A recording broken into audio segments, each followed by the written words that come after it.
All right, let's dive right into this explainer. When we think about reaching for the cosmos, we usually think about rockets, engineering, math, right? But if we actually listen to the great cosmic perspectives of guys like Carl Sagan and Neil deGrasse Tyson, we realize it's about so much more. It's fundamentally about human survival. It's about our moral imperative and, honestly, our unity. We're living in a time of real danger, sure, but our species is also incredibly young, wildly curious, and remarkably brave. So today, we're going to unpack the deep philosophical drivers behind space exploration, looking through the lens of brilliant scientific minds and the actual astronauts who are out there pushing our boundaries. And to kick things off, we absolutely have to start with this awe-inspiring shift in perspective from Apollo 14 astronaut Edgar Mitchell.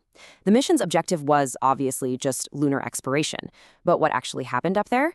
It birthed the entire modern conservation movement. Mitchell noted that when they looked back over their shoulders, there was Earth, just drifting there, fragile, beautiful, and utterly alone in this vast, endless darkness.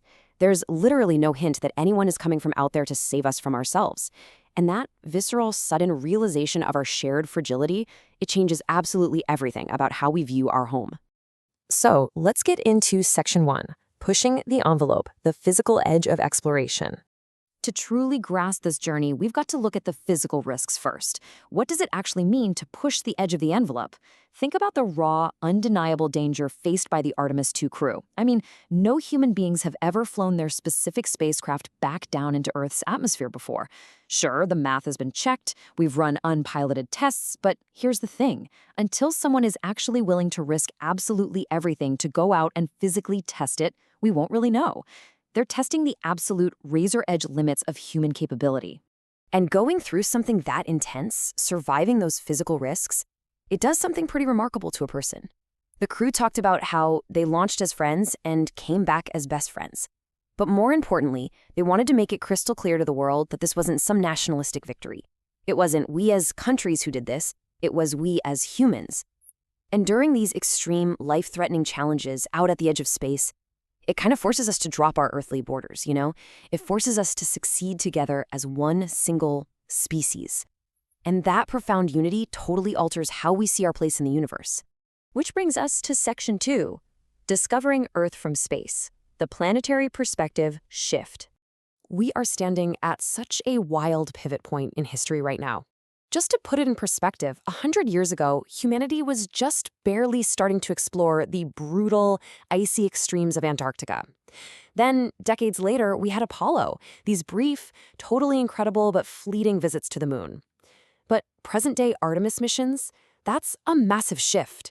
We're talking about transitioning to actual lunar settlement. We are actively breaking the shackles of gravity and moving from being just, space tourists to actual cosmic inhabitants.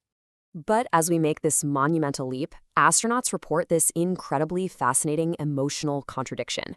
On the one hand, they describe feeling infinitesimally small, completely powerless when staring out into the infinite, terrifying void of space. But simultaneously, they experience this massive, powerful surge of unity.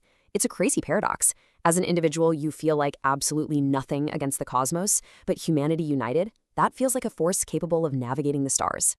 Now, processing that kind of mind-bending dichotomy is not easy. Astronauts actually suffer from something psychologists call emotional lag. Basically, there's simply so much unbelievable stimulation happening in space that your emotions just get backed up.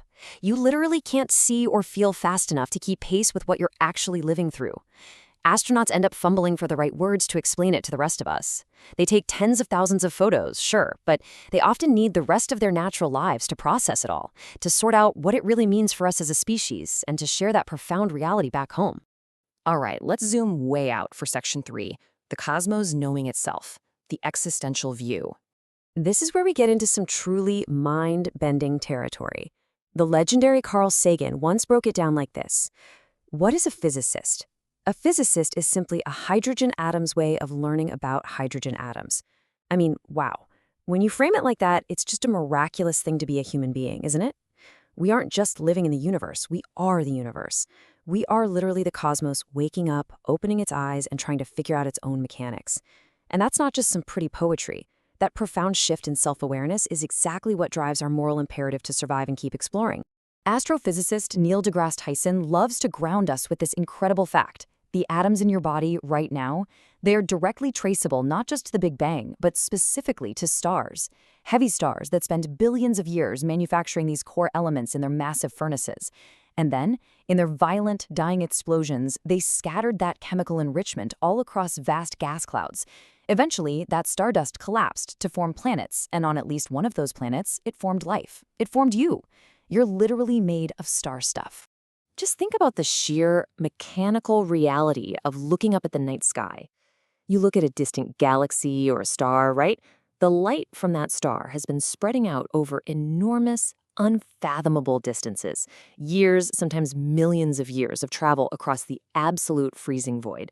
And as those wavefronts travel, they get wider, they get weaker. But finally, after crossing all that vast, silent nothingness, a tiny fraction of that ancient starlight enters a tiny little black hole, the pupil of your eye, and registers in your brain just so you know it's there. I mean, talk about an intimate, physical connection to the cosmos.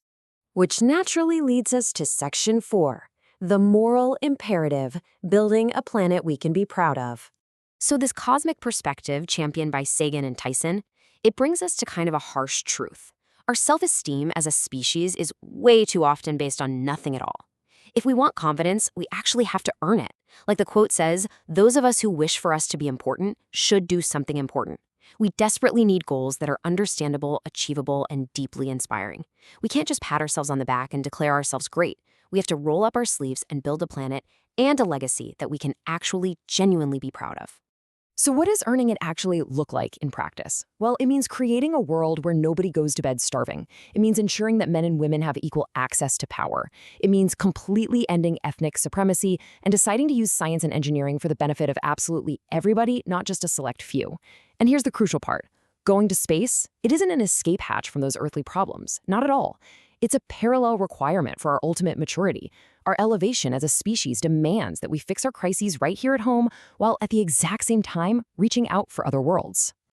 And that brings us to our final part, Section 5, Questions for the Future, the ultimate legacy of exploration. Fulfilling this massive moral imperative means we have to lean into the struggle. Listen, every age in history has had its immense challenges, but we are particularly lucky to be faced with the monumental task of breaking the shackles of gravity itself. It brings to mind that classic sentiment from JFK. We choose to go to the moon in this decade and do the other things, not because they are easy, but because they are hard. And he hit the nail on the head there. Tackling one of history's absolute hardest challenges is exactly the kind of thing that unites us and propels us forward as a civilization. Now, we're definitely going to find practical answers out there in the dark, for sure. We're going to uncover the origins of our solar system, we'll invent new tech, we'll figure out how to utilize completely new scientific knowledge. But honestly, the greatest reward of space exploration isn't actually the answers we bring back. The true reward is stumbling upon a whole bunch of entirely new questions. Questions that we never ever would have even thought to ask if we hadn't left home. That boundless, relentless curiosity, that is the true frontier of human knowledge. We are literally stardust. We are the universe waking up, stretching, and looking back at itself in the mirror. We're out there pushing the envelope of what's physically possible, striving to build a unified moral civilization that is actually worthy of the cosmos we inhabit. So I want to leave you with this thought. If we truly are the universe learning about itself as we leave Earth to survive and ultimately thrive, what exactly will our next generation of questions be? Thanks so much for joining me on this explainer today, and remember, keep looking up.